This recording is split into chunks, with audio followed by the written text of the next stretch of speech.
Number 7, rewrite cosecant squared minus 1 times the quantity 1 minus cosine squared of theta in terms of cosine of theta and simplify. Okay, well, using our trig identities, cosecant squared of theta minus 1, that's equal to the cotangent squared of theta. Now, I know that because there's the trig identity, and I'll kind of do this off to the side, that says cotangent squared of theta plus 1 equals cosecant squared of theta. Well, if you subtract the 1 over from both sides, you end up with,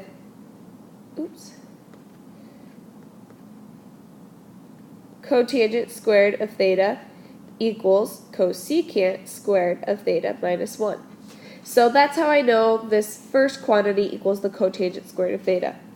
Now the second quantity, 1 minus the cosine squared of theta, I know that that's equal to sine squared of theta.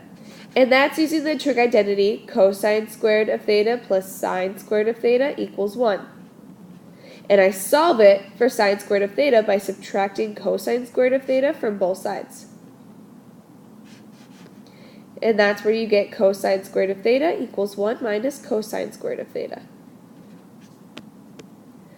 So now back to the problem. Cotangent squared of theta, again using more trig identities, I know that that's equal to cosine squared of theta divided by sine squared of theta.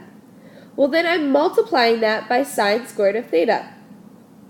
You can think of it as sine squared of theta over 1, and you can cross divide and your sine squareds end up dividing out, leaving you with just cosine squared of theta divided by 1, but dividing by 1 doesn't really change anything, so it's just cosine squared of theta.